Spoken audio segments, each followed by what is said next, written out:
Welcome back to this second video on the Avion iKON 2.8, and I wanted to just introduce this video in a very gentle and light-hearted way, but in a bit of a less bombastic way than we would do for a review. So this video is going to touch upon the Betaflight setup, the Betaflight checks, that sort of thing, but then we're also going to look at how to install the GPS, then how to set up a GPS, how to install LEDs, and we'll have a quick look at the quality of the quad as we open it up as well. So sit down, settle back. It's not going to be as long and crazy as a review, but it's still going to last a decent amount of time. Grab yourself a drink, grab yourself a snack, and let's freaking go. So folks, what we do now is we move on to the next segment of getting this drone ready to take out and fly. Now, I'm here with Boy Wonder FPV. I can't get rid of the kid. I've tried. Trust me, I've tried. So what I thought we'd do is we're going to use Boy Wonder FPV to help us with this next step. Now, he doesn't know about this, okay? So Boy Wonder FPV, this is a brand new O4 Pro. By the way, Boy Wonder, good morning. Good morning. People will be watching this at 10 PM at night time. What are you talking about? It's the evening. Good evening, man. Or good night. Okay, so people are going to need to activate their O4 Pro. What is the most important thing they do first? So they've opened up DJI Consumer Drones 2 series, DJI Assistant 2 Consumer Drone series.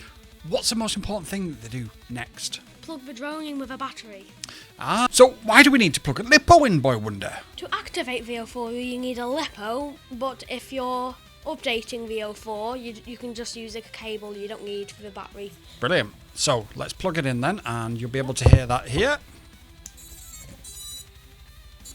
Now that's a very boring tone, Boy Wonder. Maybe we should add something a bit special to it. Yeah. And then we plug in the USB to the O4, and as if by magic on the screen now, it takes a second. There we go. Are we ready? So now you'll see the USB cable move into the side of the PC on the screen.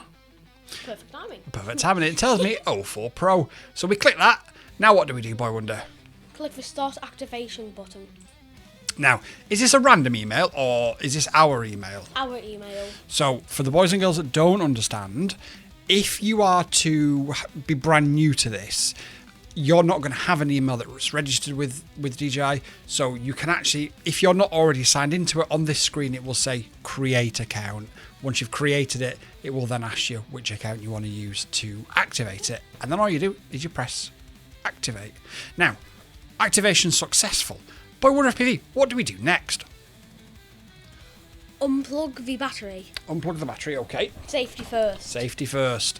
Yep. Now obviously we haven't got the camera on this morning, but do we have props on or do we have props off? Props off. That's right. Whenever you plug it into a LiPo, always have props off. Safety first. Now, what we'll have to do is we'll try and press refresh here. Sometimes when you pull the battery out, it'll just, So if you get this screen and it doesn't quite work, just close DJI Assistant 2 Consumer Drone series. I need to change that background. And then we'll reopen it. We don't have a LiPo plugged in, do we, Boy Wonder? Nope. So it will then, again, connect with just the cable in. But there we go. Instantly. And then as we go into here, it will show us the firmware available to us, and we need to upgrade to the latest. Click start upgrade, and that's it. It is really important that when you're first doing this to activate it, you plug a LiPo in, as well as the USB. Otherwise, you just won't get that prompt to activate it. So when you do go out to the field to fly, you're going to have a big problem.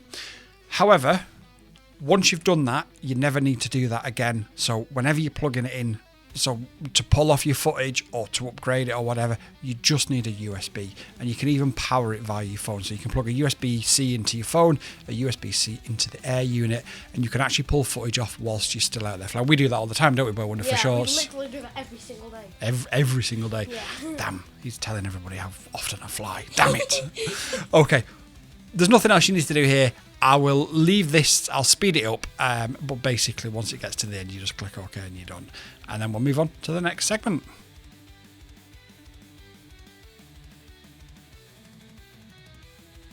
So we're going to go into the Betaflight setup. Just make sure that everything's been set up by AvionRC. I'm sure it has, but we'll always check just to make sure, because there's nothing more frustrating than getting out to the field and finding out that something needs to be changed and you've not got the right cable on you. So we need to make sure we've got a serial RX, which we do. We need to make sure that we've got an MSP, which we do, and it's set to VTX. So that everything appears to be fine. If you don't know what any of that means, just don't touch it. In here, we need to make sure that we set to 180 degrees arming, which we are. I'm going to set the RX loss beacon to on as well, just because I like to crash these things. Air mode needs to be on. We need to have OSD on. Everything else doesn't really matter too much. Power and battery, we need to make sure it's set to 4.4. It's set to 4.38, which should be more than enough, but give yourself a little bit of headroom. Set it to 4.4 just to be on the safe side. Now, AvionRC quads don't come, unfortunately, with the GPS or a GPS option, which is a real shame. But I have spoken to Eddie, and I'm trying to convince him to do it. But I believe they have a little bit of a supply issue at the moment. So fingers crossed that we can get it done sooner rather than later. But the point is, we need to make sure failsafe is set to drop at this moment in time.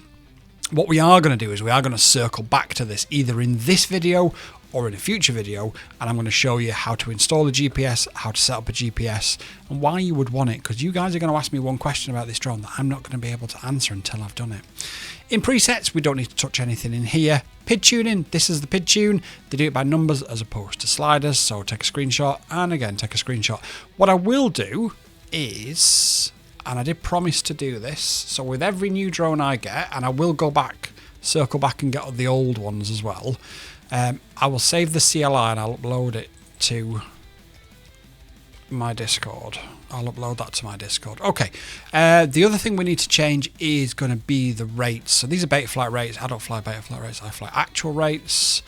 Center sensitivity, we are a big advocate of going to 10 just for that more level of control once you're coming into land. Now this is a 2.8 inch, pretty wild. Should we go 1400 or 1600 by Wonder? I'd say 1400. 1400. On the safe side. Yeah, and then we always go a little bit lower with our yaw because you want to make it look a little bit nicer. Now, in fact, we'll go with 0.2 expo because Boy Wonder's going to be flying this. Yep. So we need to add a little bit of expo on for him. If it was me, there wouldn't be any. Or if it was just me, there wouldn't be any. But it is what it is. And safety first at the end of the day. We've got receiver and modes, which we need to deal with in a second. OSD, we need to make sure is set to HD. We'll set it to British. And we really just need on here. Just 1 second, Boy Wonder. I'll go back to it in a second. Really, all we need on here is going to be our signal, our battery, and our fly time. Want to say something? Yes. Where did I put my can? You took it out of the room with you. Okay. Oh yeah, I put it there. Oh yeah. I think it's next to the wasps. Everyone was laughing at you last night on the video because of the wasps. I'm scared of wasps. Yeah, but the problem is, mate, there was no wasps.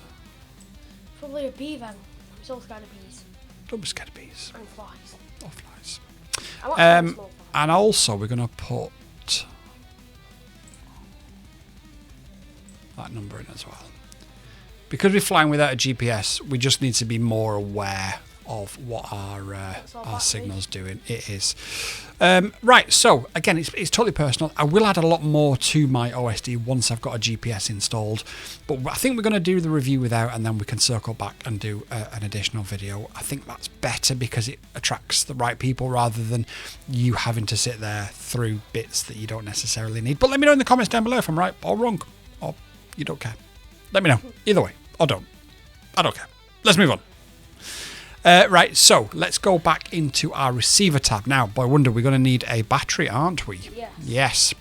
Do we have props on or do we have props off? Props off. That's right, Boy Wonder. Safety. Now, it is early morning, so we haven't got the other camera on. But what I'll do is, again, I'll circle back to this and I'll show you how to do this again, so it's all fine. So we're going to...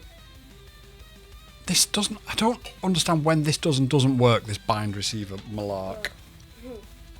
But I don't think it's working because it's not... Well, let's have a look. But I will put up a separate video of how to set it up, how to do all this separately. So we need to make sure that our control surfaces are right. So this is our roll, our pitch, our yaw, and our throttle. So that's all fine. Then we go into our modes tab, and we're going to need an arm. Hang on. The arm is the beeper right now.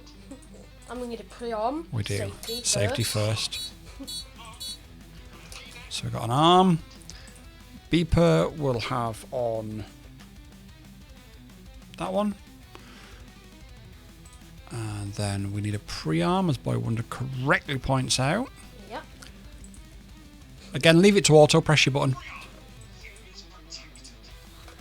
And we need to look as well at turtle mode as well, I think. Just because of the way the field is at the minute, I think it's probably going to be wise. But for some reason my eye... Oh, there we go. What is that control called? Paralysed? It's what I do every time you fly. I just stand there paralysed in fear. No, actually, what did it do? Did it just like disable some stuff? I've never used it, so... but I'll tell you what I'll do. Let's have a look and see what it says. Permanently disable a crashed... Wait, that's actually pretty good. That's a really good feature. If it's in water, that'll disable it. Well, no. What it means... No. It doesn't mean it'll power it down. What it means is it will just disable all controls until you turn it off and on. So it's even more safe. Yeah, so it can't, like... You can't accidentally arm it and stuff. Right, let's just check that we've got everything that we need. So we've got a pre-arm. Right, hang on a minute. Oh, pre-arm. We've got turtle mode. And we've got beeper. Wonderful. So that is all now fully set up. So what we can do now is we can head out to the field and fly the AvionRC iKON 2.8. So let's move on then to the next section of this either review, or if this is a second part video, it will probably be a second part video, to be honest. But this is the AvionRC Nexa 2.8. We've taken it out, we've flown it. I've been responsible for crashing it a couple of times, so I've replaced the prop that you would have seen the picture of on the community post in the past few days. I've also posted it on Instagram here, so go and leave a comment on that picture on Instagram so that I know that you're the real ones over there. Okay, what we're going to do now is we're going to fit ourselves a GPS to test the top speed and also give us that position, altitude and GPS rescue option. And I've also got a pack of LEDs from TBS, so we're going to stick a set of LEDs on it as well, just to bling it up, but also just to make it a bit easier to see as well. So the first thing we're going to have to do is find ourselves a spare UART. Now then, so looking at what is available here and where, I think what we're going to do is, we've got this the same way around as the flight controller, so obviously your USB is there, which is them. This is these pads, and then this is these pads here. And looking at that, we have over here a 3.3 volt. We also have a 4.5 volt. TX1 and RX1 are in use, so we could put it over here and wire it up to the 4.5 volt, which will mean we can get it. Oh no, the 4.5 is being used. Right, so that settles it. We'll stick it over here to TX and RX4. The front pads are TX6, by the way. These sort of half pads at the front. The ones are 10 volt and the others UART6. So what we need to do is have a look on the back of here. And for anybody that doesn't know, we'll just clarify it again. So you've got a TX and an RX pad on here. The TX is what we've wired the yellow wire to. So that's going to go to the R pad. So which one is the R pad? Well, the R pad is the second one. So the first pad is the T pad, which we need the R to go to. So you basically reverse them. So our white wire is the one we're going to want to do first, and we're going to want to put it on there. So let's start by first of all pre-tinning our pads. Make sure this is still on view because I'm using a slightly longer lens here today just to try and make it a little bit more easy. I'm going to move the microphone out of the way a second.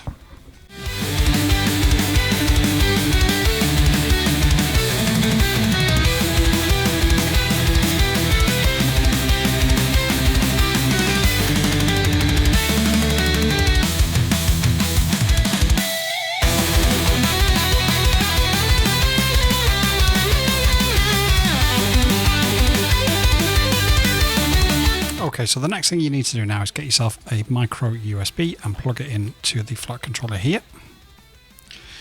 Now, can you see? You can see here that the ELRS receiver is now powered via USB, which just makes life a whole lot easier if you need to make any adjustments or changes. It means you don't have to get a LiPo out, but we are going to have to get a LiPo out because we're going to set up the GPS. And to get a LiPo out, what we need to do, or to sort the GPS out, should I say, what we need to do is get a LiPo out. So first things first is we're going to go into our ports tab, and we soldered this to UART number 4. So we're going to go to GPS, we'll leave that as auto, and we're going to save and reboot. That's it. A couple more things and other things that we need to do, but in there, we're all good. Failsafe, we are going to set to GPS rescue. Now, I'm going to always say this on every video, so if you heard it before, feel free to skip. But I'm going to set it to a minimum satellites of 8, but I'm going to allow arming without a fix. And what that means ultimately is you can take off whenever you want, but if you take off with 7 satellites, please don't think it's all good. I've got a little bit of GPS rescue, so if I lose signal, it'll come back roughly in my general direction, and I'll be able to... No. If you take off before this number, whatever this number is you set, and I would always advise 8, then ultimately, if you fail safe or trigger GPS rescue, the quad will just fall, be it over the ocean, somebody's head, or a building, or indeed an inaccessible bando. So only take off with this on when you know for sure that you're not in any danger of either hitting anything or anybody. Now we're going to go into the GPS, and we are going to hit save on use Galileo, and we're going to plug a battery in. Now we've got props on, dangerous, so use a smoke stopper. It will limit the amount of voltage that will go through. Quad is looking nice. Now if we go to GPS now, we can see straight away that we've got a red GPS up here, which means we've got a GPS but we haven't got a lock, and then down here we can see that it's already picking them up. So we've done everything we need to do there. Unplug it. Safety first. Go into your OSD now. The reason you're going to need to go into your OSD is because you've got lots of things that you can actually use now that you couldn't use before when you didn't have a GPS. For example, GPS satellites, GPS speed, home direction. Home distance I'm going to leave, but I'm going to add flight distance. Altitude, which you can use without a GPS if your board has got a magnetometer on it. And then we're just going to move them into position up here.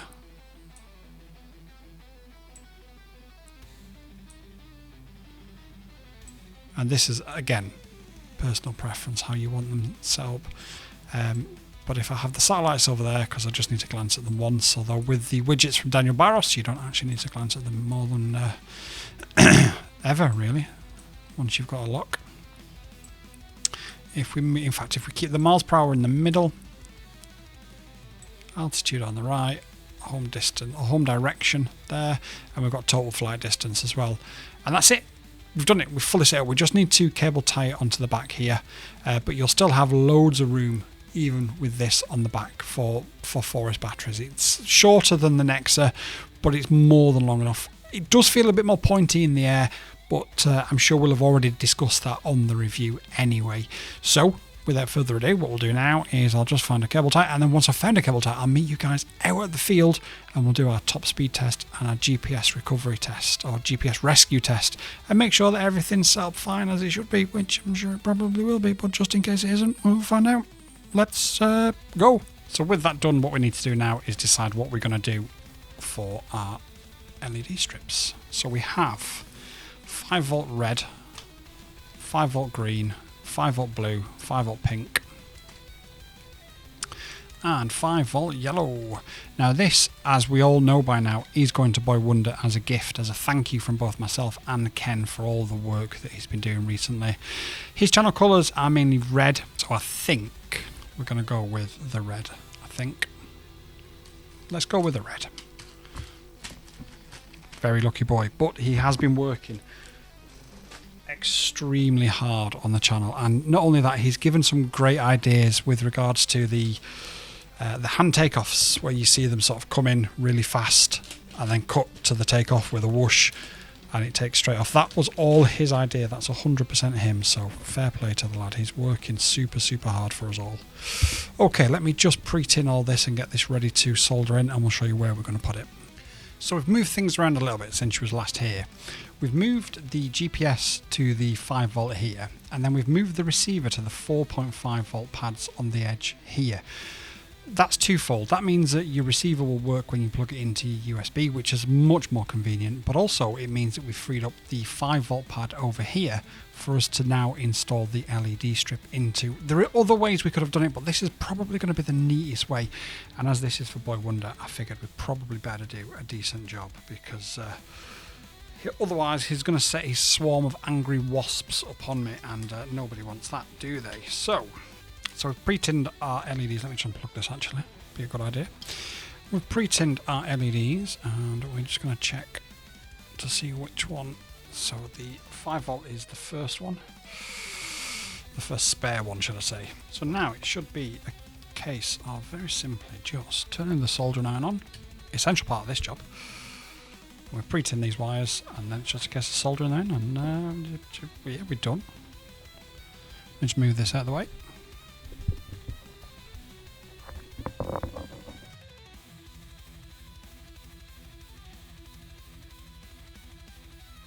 The eagle-eyed amongst you will have noticed that for the earth or the ground or the negative, we're using a yellow wire. And some people new to soldering in electronics may think, but that's a yellow one, you can't use a yellow one for a ground. A wire is a wire. The actual outer cover is purely there as a colour guide for you to know where you've soldered that into without having to work and follow the things round. So it's always good practice not to do that, but I didn't have a black one near me, so I just did that, and ultimately I know what this is going to be. I wouldn't do it on anything any more complex, and there we go. Lovely and bright for Boy Wonder. So let's put it all back together.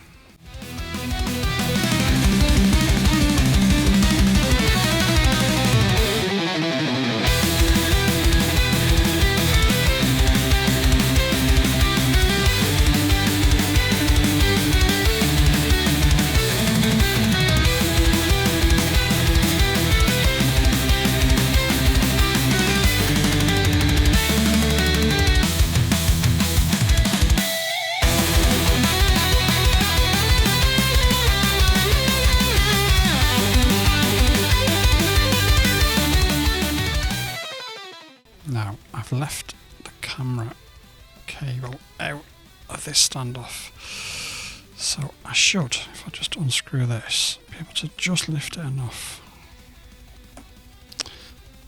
Silly me.